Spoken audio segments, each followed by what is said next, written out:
ஓம் தேவி பாகவதம்.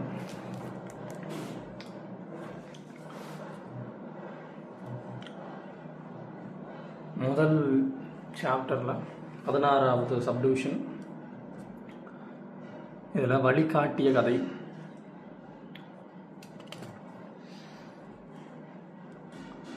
ஒரு நூலை படித்தாலே முக்தி தரும்னு சொன்னால் இந்த தேவி பாகவதம் தான். படிக்க படிக்க படிக்க ஆர்வமும் கூடுறது,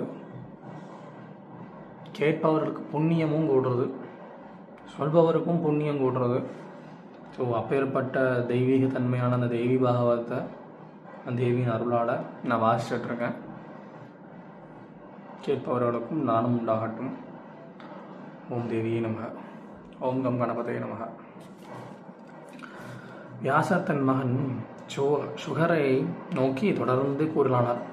பார்க்கடலில் அரவணியில் பள்ளி கொண்டிருந்த பரந்தாமன் புன்னகை செய்து கொண்டிருந்தார். அப்போது மகாலட்சுமி வியப்புடன் மகாவிஷ்ணுவை நோக்கி, நீங்கள் ஏன் சிரிக்கிறீர்கள்? மகாசக்தியுடைய மாயை பிற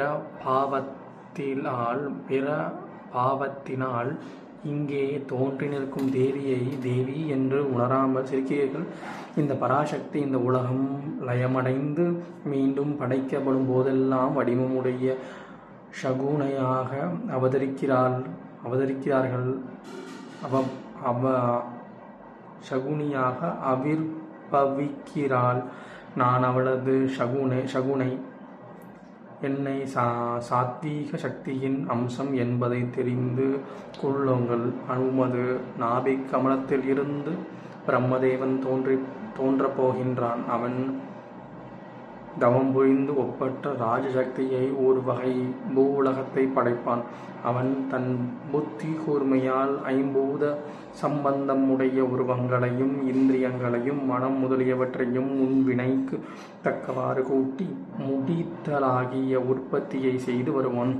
எனது சிருஷ்டி காத்தவனாக பிரம்மன் படைப்பு கடவுள் என வழங்கப்படுவான். அவன் அதனால் படைக்கப்பட்ட இந்த உலகை நீங்கள்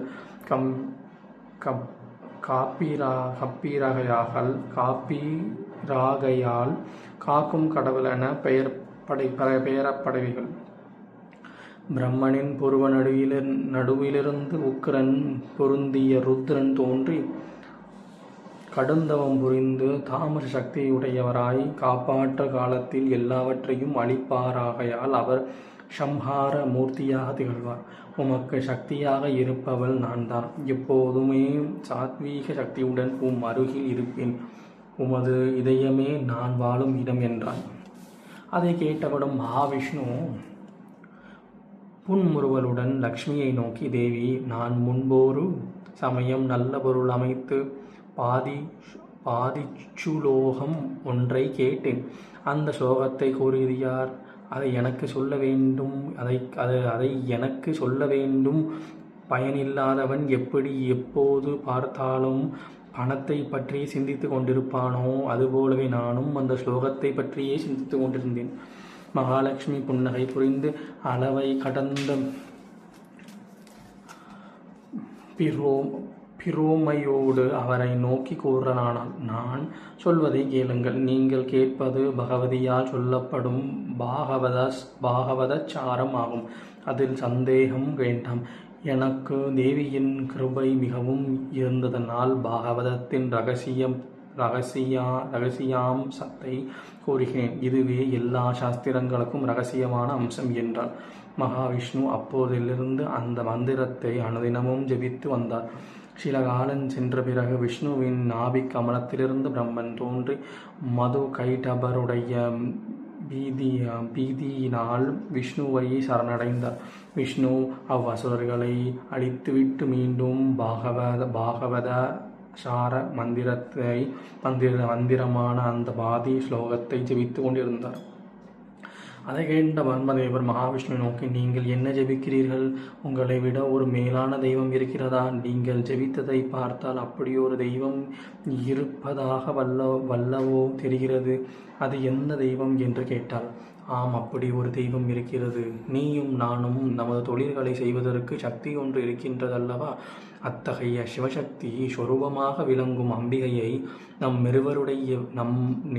நம்மிருவரையும் விட மேலான தெய்வமாகும் அந்த தேவியை ஆதாரமாக வைத்து கொண்டிருப்பதால்தான் இந்த உலகமானது சுற்றிலும் தண்ணீர் மத்தியிலும் விளங்குகின்றது. அவளால் தான் இந்த உலகம் படைக்கப்பட்டது. மானிட பிறவி எடுத்தோர் முக்தி பெற வேண்டும். அதற்கு பராசக்தி தேவியின் அதிஷ்டான தேவதை பந்தத்தில் கட்டுண்டு வாழ்வதற்கும் அவள்தான் தாரகம். நீயும் நானும் இந்த பிரபஞ்சமும் அவளால் தான் தோற்றுவிக்கப்பட்டோம். இந்த அம்பிகை பாகவத சாரமாக பாதி ஸ்லோகத்தை எனக்கு உபதேசித்தாள். அந்த ஸ்லோகத்தின் பொருளே துவாபர யுகத்தில் விஸ்தாரமான பகவதம் ஆகப் போகிறது என்றார் விஷ்ணு.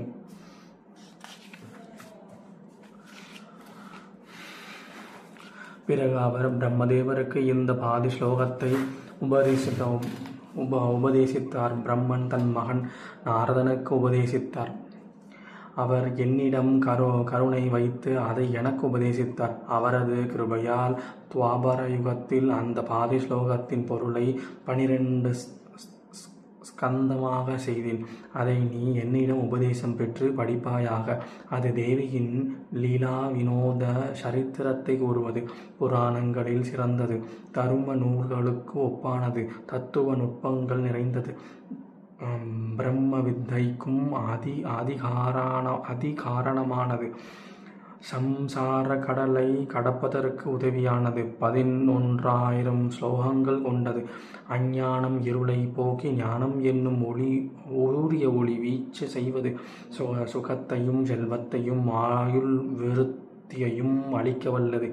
இதை படிப்பவர்களுக்கும் கேட்பவர்களுக்கும் தனம் தானியம் மக்கட்செல்வம் ஆகியவற்றை தரக்கூடியது. இதை என்னிடம் நீ உபதேசம் பெற்று இடையறாமல் பாராயணம் செய்து வருவாயாக. இதை உன்னுடன் யார் படிக்கின்றார்களோ அவர் எனக்கு சீடராவர். இவ்வாறு வியாசர் தம் புத்திரனான சுகருக்கு உபதேசித்தார் என்று சூர முனிவர் கூறிவிட்டு தமக்கு சுகமுனிவரே அதை உபதேசித்ததாக நைமிஷாரண்ய முனிவர்களுக்கு கூறினார். பிறகு மேலும் தொடர்ந்து கூறலானார். வியாசரின் ஆசிரமத்தில் சுகர் அன்று முதல் தேவி பாகவத பாராயணம் செய்து கொண்டிருந்தார். அதை தவிர வேறு ஒரு காரியத்தையும் அவர் செய்யவில்லை. தன் சுகத்தையும் அவர் நாடுவதில்லை. தனிமையிலே இருந்து மிதமான ஆகாரம் உட்கொண்டு வந்தார். உபவாசத்தையே விரும்பினார். எப்போதும் ஞான திருஷ்டியில் இருப்பது போல தோன்றுவார்.